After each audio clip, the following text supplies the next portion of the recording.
پاکستان کی طرف واپس آئے تو بے نظیر کو ایک دوسرا مسئلہ درپیش تھا۔ جس وقت جنرل حمید گل پاکستان کے ISI چیف تھے، انہوں نے سال 1979 کے آخر میں انڈیا کو اکسانے کے لیے پاکستان کی اس وقت کی سب سے بڑی فوجی مشق ضرب مومن شروع کروا دی تھی۔ جنرل اسلم بیگ اور جنرل حمید گل کشمیر آپریشن کے لیے تیار تھے، مگر انہیں اس آپریشن کے لیے بے نظیر کی حمایت چاہیے تھی۔ انہیں ڈر تھا کہ اگر یہ آپریشن بے نظیر سے پوچھے بغیر کیا گیا تو آگے جا کر بے نظیر اس کا سارا الزام پاکستان آرمی پر لگا دیں گے۔ اسی لیے ان دونوں جنرلوں نے بے نظیر کو اعتماد میں لینے کا ارادہ کیا۔ مغربی آتھرز کے مطابق بے نظیر کو اعتماد میں لینے کے لیے پہلے بے نظیر سے پوچھا گیا کہ نیوکلیئر ٹیکنالوجی بیچ کر میزائل ٹیکنالوجی حاصل کرنے کے بارے میں بے نظیر کا کیا خیال ہے، اور اس کے بعد کشمیر آپریشن کے بارے میں اجازت مانگی گئی۔ بے نظیر بھٹو نے نیوکلیئر پروگرام بیچنے کے لیے حامی نہیں بنی، مگر اپنے جنرلوں کی ناراضگی دور کرنے کے لیے کشمیر آپریشن کے لیے ہاں کر دی۔ اس کے فوراً بعد پاکستان آرمی نے کشمیر آپریشن شروع کر دیا۔ انڈیا کو اس کے جواب میں فوراً اپنے 2 لاکھ فوجی جوان کشمیر بھیجنے پڑے، اور ساتھ ہی نیوکلیئر اٹیک کی باتیں بھی دوبارہ شروع ہو گئیں۔ یہ سننا تھا کہ جنرل بیگ نے عبدالقدیر خان کو دوبارہ سینٹریفیوجز سے زیادہ یورینیم بنانے کا آرڈر دے دیا۔ انہی دنوں 23 مارچ 1990 کو بے نظیر کے ذریعے عبدالقدیر خان اور ڈاکٹر منیر احمد خان کو پاکستان کا دوسرا بڑا سویلین اعزاز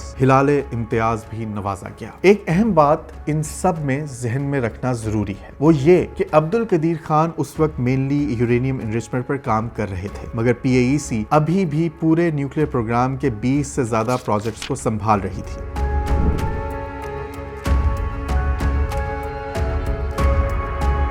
یہاں آگے جانے سے پہلے آپ کو ایک اور بات بتاتا جاؤں، جس سے بتانے کے بعد مجھے پتا ہے کہ مجھے بہت سے لوگوں سے گالیاں پڑنی ہیں، مگر میرے خیال میں پاکستان کے نیوکلیئر پروگرام کی تاریخ کا یہ پہلو بہت سے لوگوں تک نہیں پہنچا۔ دیکھیں، عبدالقدیر خان ہمارے ایک بہت بڑے محسن ہیں، جنہوں نے سینٹریفیوج پروگرام اور نارتھ کوریا سے میزائل ٹیکنالوجی حاصل کرنے میں ایک اہم کردار ادا کیا، مگر اپنے انٹرویوز میں وہ بار بار یہی کہتے رہے کہ پاکستانیوں نے ان کے لیے کچھ نہیں کیا۔ میں انفارچونیٹلی یہ بات نہیں مانتا، اور میری اس بات سے اگر آپ کے جذبات مجروح ہوتے ہیں تو معذرت ہے۔ میں اس سب کا بیک گراؤنڈ آپ کو بتاتا ہوں اور پھر آپ پر چھوڑتا ہوں کہ آپ کو جو صحیح لگے آپ وہ مانیں۔ اختلاف رائے ہم سب کا حق ہے، اور ایک دوسرے کی رائے کی عزت کرنا آپ کے اعلیٰ ظرف کی عکاسی کرتا ہے۔ اب تک کی کہانی میں آپ نے دیکھا کہ کیسے عراق کی نیوکلیئر ریئیکٹر کو اسرائیل نے تباہ کیا، اور کیسے عراقی نیوکلیئر سائنسدان کو فرانس میں مروایا گیا۔ ساتھ ہی آپ نے دیکھا کہ کیسے عبدالقدیر خان کے اوپر بنے کیس کو پاکستانی حکومت نے امریکہ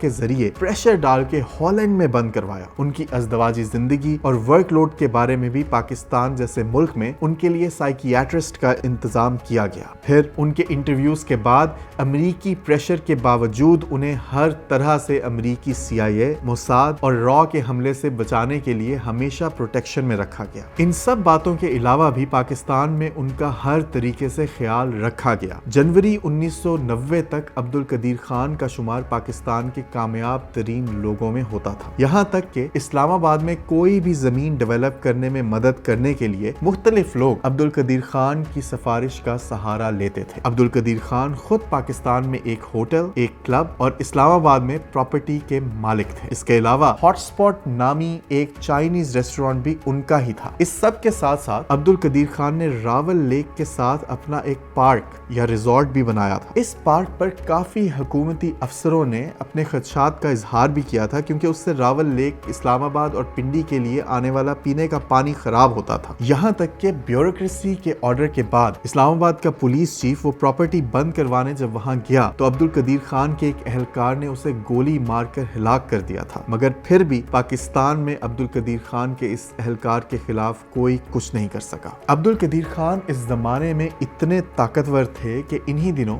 ان کے اس ریزورٹ کے پاس اس وقت کے پرائم منسٹر بے نظیر کے شوہر آصف زرداری نے اپنا 280 ایکڑ کا گولف کورس اور لیک سائڈ ہوٹل شروع کیا، مگر عبدالقدیر خان کے کہنے پر وزیر اعظم کے شوہر آصف علی زرداری کی یہ کنسٹرکشن فوراً رکوا دی گئی۔ اس کے علاوہ عبدالقدیر خان کی دوسرے ممالک میں بھی ہوٹل پراپرٹیز تھیں، جن کے بارے میں آپ آرام سے گوگل پر پڑھ سکتے ہیں۔ There was an internal Pakistani investigation that's been reported in some detail in books and articles. He had several houses, he had large bank accounts in several countries, a few $1 million. But I think more importantly, he was out for the admiration. He wanted love and affection and honor that his countrymen could bestow on him.